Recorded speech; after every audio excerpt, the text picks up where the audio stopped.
నటుడిగా ఆయనకి ఎన్నో అవార్డులు వచ్చాయి. కానీ ఏవి ఆయన నటనకి సరితూగవేమో అనిపించాయి. కానీ ఇప్పుడు మాత్రం పద్మశ్రీతో ఆయన్ని సత్కరించడంతో అందరిలో ఆనందం వెల్లువిరుస్తోంది. మరి ఆయన ఏమనుకుంటున్నారు? ఇంతకీ నేను ఎవరి గురించి మాట్లాడుతున్నానో తెలుసు కదా, రాజేంద్ర ప్రసాద్ గారి గురించి. కంగ్రాచులేషన్స్ అండి. థ్యాంక్ యూ వెరీ మచ్ అమ్మా. ఈ రోజు మాకు ఫర్ ద ఫస్ట్ టైం అనిపిస్తుంది, అంటే చాలా అవార్డులు వచ్చినాయి, అన్నీ ప్రతిష్టాత్మకమైనవే, బట్ పద్మశ్రీ సంథింగ్ డిఫరెంట్ కదండి. నా ప్రాణానికి ప్రాణమైన తెలుగు ప్రేక్షక దేవుళ్ళందరికీ నమస్కరిస్తూ, ఈవేళ అమ్మాయి చెప్తున్నట్టుగా పద్మశ్రీ అనే పురస్కారం భారతదేశం నుంచి రావటం అనేది నిజంగా నేనైతే ఈ అవార్డు నాకు వచ్చిందని నేను అనుకోవట్లా. ఇన్ని సంవత్సరాల నుంచి మీ అందరి ఇళ్లల్లోనూ మిమ్మల్ని నవ్వించానా, ఏడిపించానా, ఏం చేశానో నాకు తెలియదు, కానీ నేను వేసిన క్యారెక్టర్స్ వల్ల మీ అందరి ఇళ్లల్లోనూ ఒక ఒక బిడ్డ అనుకోండి, లేకపోతే రిలేషన్ అనుకోండి, లేకపోతే తోడబుట్టినాడు అనుకోండి, ఎలాగైనా అనుకోండి, మీ ఇళ్లల్లో ఒక మనిషిగా అయిపోయిన నాకు ఈ పద్మశ్రీ అవార్డు రావడం, అది మన ఆంధ్రప్రదేశ్ గవర్నమెంట్ నుంచి వెళ్ళటం, అది సెంట్రల్ గవర్నమెంట్ వారు నాకు ఇది కన్ఫర్ చేయటం అనేది నాకు వచ్చినట్టు కాదు, మీకు వచ్చినట్టుగా నేను ఫీల్ అవుతున్నా. మీ అందరికీ మీలో ఒకడిని కదా నేను, మీకే వచ్చినట్టు నేను ఫీల్ అవుతున్నా. కొన్ని దశాబ్దాల క్రితం నుండి మీరు నటిస్తూనే ఉన్నారు. అంటే ఆ నాటి నుండి ఈనాటి వరకు ఇప్పుడు చిన్న పిల్లలకి కూడా మీరు పరిచయమే. రాజేంద్ర ప్రసాద్ అనగానే వావ్ అనేవాళ్ళు ఉంటారు. ఆయన నటిస్తున్నారు అనగానే వెంటనే టీవీ లాంచ్ చేసుకొని అలా 2 నిమిషాలు చూసి మీ రోల్ అయిపోయిన తర్వాత వెళ్ళిపోతారేమో. అంటే చిన్న పిల్లలకి కూడా మీరు గుర్తుంటారు, లేకపోతే మిమ్మల్ని అంత త్వరగా గుర్తుపడతారు అంటే అది మీ నటన. అండ్ ఈరోజు మీకు వచ్చిన ఈ పురస్కారం నిజంగా అది మీ నటనకి సాక్షాత్కారం అనుకోవచ్చు. యాక్చువల్గా అమ్మా, అది ఫస్ట్ నుంచి కూడా నా కోసం నేను సృష్టించుకున్న కామెడీని హీరో చేయటం. కమెడియన్ కామెడీ చేయటం వేరు, హీరో కామెడీ చేస్తే ఎలా ఉంటుందని నా కోసం నేను, పెద్ద ఆయన నందమూరి తారక రామారావు గారు నన్ను గైడ్ చేస్తూ ఆయన ఏం చేస్తావు నువ్వు నా చేత చేపించింది, అది ఒక ట్రెండ్గా మారి రాజేంద్ర ప్రసాద్ అనే క్యారెక్టరు మీకు అర్థమైపోతుంది. మరి ముఖ్యంగా పిల్లలకు నచ్చకపోతే ఎలాగా? ఎందుకనంటే జీవితాన్ని ఏ విషయంలోనూ జీవితాన్ని సీరియస్నెస్ అనవసరం. ప్రతిదీ తేలిగ్గా తీసుకుని దాంట్లో సాధించాలి, సక్సెస్ సాధించాలి అనే క్యారెక్టర్స్తో మనం చేయటం ఇంతకాలం నుంచి, ఆల్మోస్ట్ 48 ఏళ్ళ నుంచి నేను ఈ సినిమా ఇండస్ట్రీలో పనిచేస్తూ ఈ జనరేషన్కి కూడా, అంటే ఇప్పుడు జనరేషను జులాయిలు, సన్నాఫ్ సత్యమూర్తులు, అలవైకుంఠపురంలో శ్రీమంతుళ్ళు, F2లు ఇవన్నీ చూస్తుంటే ఇప్పుడు పిల్లలు పరిగెత్తుకొచ్చి నా ఎదురుగా వచ్చి గంట కొట్టాలంటే ఇలా, కొట్టేయాలంటే ఇలా అంటున్నారు నన్ను. అంటే ఇప్పుడు జనరేషన్ కూడా మీరు అన్నట్టుగా నేను కనెక్ట్ అవ్వడం, అది నిజంగా భగవంతుడు ఇచ్చినటువంటి అదృష్టంగా నేను భావిస్తున్నాను. మా అదృష్టం అండి అది, నిజం చెప్పాలంటే. సో 48 years ఆఫ్ జర్నీ, అంటే మీకు ఇప్పుడు చాలా అవార్డులు వచ్చినాయి.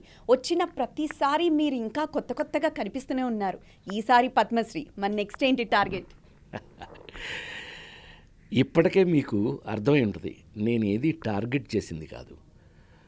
కారణం ఎందుకు ఇట్లా అంటున్నాను అనంటే, నేను కామెడీని నా కోసం, హీరో కూడా కామెడీ, లేడీస్ టైలర్, ఆహనా పెళ్ళంట, అంటే ఒక హై కమర్షియల్ హిట్స్ అయ్యే రేంజ్లో మహానుభావులు జంజాల గారు లాంటి వారి దగ్గర నుంచి కూడా, ముళ్ళపూడి వెంకటరమణ గారి దగ్గర నుంచి అందరూ రాసి ఆ క్యారెక్టర్స్ని నేను చేసి అది మీకు నచ్చి ఇంతకాలం ఉన్నాము అనంటే ఈ కారణం ఇదే.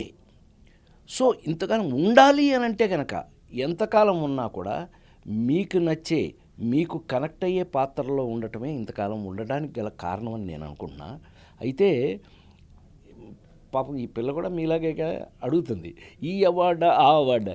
అవార్డ్స్ ఇవి కూడా మనం ప్లాన్ చేయం, భగవంతుడు ఇస్తారు. అయితే నువ్వు అన్నట్టు ఏంటంటే, ఇంతకుముందు నేను తీసుకున్న అవార్డ్స్ అన్నీ కూడా యాక్టర్గా తీసుకున్నవి. ఇప్పుడు నేను యాక్టర్గా ఈ సమాజానికి ఎంత పనికొచ్చాను అనే పాయింట్కి వస్తే కనుక ఆ, మహానుభావులు prime minister of India PV Narasimha Rao గారు, ప్రసాద్ మంచిగా నవ్విస్తాడా అని ఆయన స్ట్రెస్ను కూడా రిలీజ్ అయ్యింది మన సినిమాల వల్ల అని ఆయన చెప్పడం వల్ల ఆయన చెప్పారు, మీరు చెప్పినట్టే, ఆయనేమో ప్రైమ్ మినిస్టర్ కాబట్టి చెప్పారు, అది రికార్డ్ అయింది.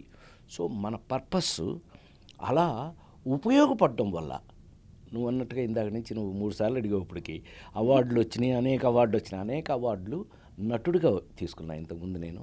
ఇప్పుడు మీ ప్రేమ వల్ల, మీ మీ మీ మీ మీ మీ మీ మీకు నా మీద ఉన్నటువంటి ప్రేమ వల్ల ఇవాళ ఈ పద్మశ్రీ వచ్చిందని నేను హానెస్ట్గా ఫీల్ అవుతున్నాను అమ్మాయి. ట్రూ అండి. ఎప్పుడూ ప్రేక్షకుల ఆదరణ మీ పైన ఉంటుంది. చిన్న పెద్ద ప్రతి ఒక్కళ్ళు ఈరోజు మీరు రాజేంద్ర ప్రసాద్ అనగానే ఇలా గుర్తుపడతారు. అసలు ఈ రోజుకి కొంతమంది హీరోలు, కొంతమంది హీరోయిన్లు గుర్తుపడతారో లేదో తెలియదు, కానీ అప్పటి నుండి ఇప్పటి వరకు ఆ జనరేషన్ నుండి ఈ జనరేషన్ జెన్జీ కూడా గుర్తుపడుతుందంటే నిజంగా it's a god's blessing for you. అవును, నిజంగా అదే అదృష్టం అమ్మా. ఇప్పటికి ఎందుకనంటే 5 జనరేషన్లు దాటి వచ్చాను నేను.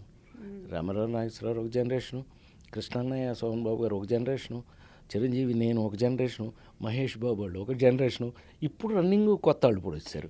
సో ఇన్ని జనరేషన్స్ కూడా దాటి రావడానికి గల కారణం మాత్రం 100% ఆ పాత్రలు. దానికి నేను ఆ రచయితలకి, ఆ తయారు చేస్తున్న వాళ్ళకి ఎంతో రుణపడి ఉంటాను నేను. ఎందుకంటే నన్ను బట్టి ఆ క్యారెక్టర్ తయారు చేస్తేనే కదా మీకు నచ్చేది, మీకు నచ్చితేనే కదా నేను ఇక్కడ ఉండేది. సో నాకు తెలిసి నా చివరి శ్వాస వరకు కూడా నాకు వచ్చిన ఈ అవకాశాలని, మనకు వచ్చే అవకాశం గొప్పది యాక్టర్గా. మరి ఎందుకు అనంటే, ఏమంటే లేడీస్ టైలర్ యాక్ట్ చేసిన వాడైనా ఆ నలుగురిలో యాక్ట్ చేశాడు అని ఎవరిని అడిగారు అనుకోండి, అవునండి నేను చెప్పాలి వచ్చి. అలా కాకపోయినా అలాంటి అవకాశాన్ని భగవంతుడు నాకు ఇచ్చినందుకు, నన్ను నేను నటుడుగా నిరూపించుకోవడానికి మీ ముందు ఇంతకాలం నిలబడడానికి అవకాశాలు అలాంటి పాత్రల వల్లే మీ మనసుల్లో ఉండిపోయాను అనేది 100% నమ్ముతూ మీ ముందు ఇంకా ఉన్నాను. రైట్. పద్మశ్రీ వచ్చింది, అయినా సరే ఏదో ఒక తీరని కోరిక, పలానా పాత్ర చేసుంటే బాగుండు అని లైఫ్లో ఏదైనా మిగిలిపోయిందండి? నేనమ్మా ప్రాక్టికల్గా నువ్వు ఆలోచిస్తే యాజ్ అన్ యాక్టర్ మీ అందరికీ కూడా చెప్పాలి, నేను ఒక సీజన్డ్ యాక్టర్ కాదు. నన్ను ఏ సీజన్కి ఆ సీజన్ మార్చుకుంటూ వెళ్ళే యాక్టర్ నేను. సో అందుకని మనం పలాంది అని ఫిక్స్ అయ్యే అవకాశం లేదు నాకు వచ్చే అవకాశాలను బట్టి. నేను లేడీస్ టైలర్ యాక్ట్ చేసేటప్పుడు ఆహ్నాపల్లి వస్తుంది అనే వేషం వస్తుందని నేను అనుకోలే. అవి యాక్ట్ చేసేటప్పుడు ఎర్రమందారం సినిమా వస్తుందని నేను పొరపాటును కూడా అనుకోలే. ఏమండి, కామెడీ హీరో ప్రైమ్ మినిస్టర్ కూడా ఈయన కామెడీ అంటే ఇష్టమట, అది అనుకున్న రోజుల్లో ఆ నలుగురు లాంటి సినిమా వస్తుందని నేను అనుకోలే. యాక్టర్గా నా బాధ్యత పెంచుతూ వచ్చినాయి. ఇవాళ కూడా ఈ పద్మశ్రీ తీసేసుకున్నాం, స్వామి ఇచ్చేసాడు, భగవంతుడు ఇచ్చేశాడు మనకి, మనకున్న గవర్నమెంట్ మన సొంత మనుషులు మనకి ఇచ్చేసారని కూడా బాధ్యత పెరిగింది. పద్మశ్రీ వాడు వచ్చేటప్పటికి అమ్మో ఇంకా ఏం చెప్తాం, ఇంకా మన క్యారెక్టర్స్ ద్వారా ఏం చెప్తాం, మనం ఉన్నప్పుడు కన్నా మనం లేనప్పుడు కూడా మనం గుర్తుపెట్టుకునేటట్టుగా ఎలాంటి క్యారెక్టర్స్ చేస్తాం, ఇదే నా ఉద్దేశం అమ్మ. యాక్టర్గా వాట్ ఐ ఎక్స్పెక్ట్ ఈజ్ ఎప్పటికీ మర్చిపోలేని క్యారెక్టర్స్ చేయాలనేది ఎప్పుడూ నా కోరిక. సో ఆ మూమెంట్ ఒక్కసారి మీరు మాకు చెప్తారా? పద్మశ్రీ వరించింది మిమ్మల్ని రాజేంద్ర ప్రసాద్ గారిని అన్న న్యూస్ మీకు రాగానే ఏమనిపించింది? ఇలాంటి ఎక్స్ప్రెషన్ ఎన్నైనా ఇవ్వచ్చు, బట్ అయితే ఏంటంటే ఎక్స్ప్రెషను నాకు ఎందుకు అని అంటే కనుక ఒక అద్భుతంగా నాకు మీ అందరికీ బాగా గుర్తుండి ఉంటుంది. నేను ఏ ఫ్యామిలీ నుంచి వచ్చాను, నేను ఎన్టీ రామారావు గారి ఇంట్లో పుట్టడం అక్కడి నుంచి మీకు తెలుసు కాబట్టి సీరియస్గా నాకు ఒక ప్రయత్నం జరుగుతోంది అనే 100% నాకు న్యూస్ కొంచెం ముందే హింట్ అయ్యి తెలిసింది. ఓహో ఒకవేళ జరగొచ్చామని అనుకుని, నేను జీవితంలో ఏది కూడా జరిగే వరకు ఊరికే ఏదో ఇమాజినేషన్లో ఉన్న అలాంటి అలవాటు నాకు లేదు, నన్ను అలా పెంచలేదు. ఎన్టీ రామారావు కూడా నన్ను అట్లా తయారు చేయలేదు. చేయండి, మీరు వర్క్ చేయండి, మీరు బ్రహ్మాండంగా నవ్విస్తారట కదా, ఏది మిమ్మల్ని నవ్వించండి. బాపు గారు, రమణ గారు ముందే అడిగేవారు ఆయన రామారావు. అంత టెస్టులు నాకు ఎప్పుడు కూడా. సో టెస్టుల్లో ఎప్పుడు జీవితాంతం విద్యార్థినేనండి నేను. ఇప్పటివరకు అలాగే పెట్టారు నాకు. మొన్న కల్కి వరకు కూడా చూసుంటారు మీరు సినిమాలు. నాకు ప్రతి క్యారెక్టరు కట్టుపుల్ల పుచ్చుకో మాస్టర్ ఎదురుగా ఉండి కొడుతున్నట్టేనండి. సో అందుకని నేను రిలాక్స్ అయ్యే అవకాశం ఎప్పుడు రాలా. సో నాకు మంచి పని ఉన్నంతకాలం, మంచి క్యారెక్టర్ ఉన్నంతకాలం మీ ముందు మంచిగా ఉంటానే ఉంటాను. సో మీరు కొన్నేళ్ల పాటు కష్టపడ్డారండి. ఆ కష్టానికి ఫలితం ఈరోజు ప్రేక్షకుల ఆదరణ, వాళ్ళ ప్రేమ, వాళ్ళ అభిమానంతో పాటు అవార్డులు అండ్ పద్మశ్రీ కూడా. 100% అమ్మా. ఎందుకనంటే జీవితంలో ఎవరైనా ఏం చేసినా కూడా ఒక గుర్తింపు అనేది ఎప్పుడు కూడా మనని ఇప్పుడు ఏం చదువుకున్నారో నువ్వు, నేను ఇంజనీరింగ్ ఫస్ట్ క్లాస్ అని అన్నాను. అదేంటది? అదొక గుర్తింపు. నువ్వేం చదువుకునే అన్నావు అనే దానికి, నువ్వు చదువుకున్న దానికి ఒక గుర్తింపు, ఒక ఇంజనీరింగ్. అట్లా జీవితంలో నటుడిగా నువ్వేం సాధించావు అంటే ప్రభుత్వం చేత, ఇండియా భారత ప్రభుత్వం చేత నేను గుర్తించబడ్డాను అనేది ఒక సాటిస్ఫాక్షన్.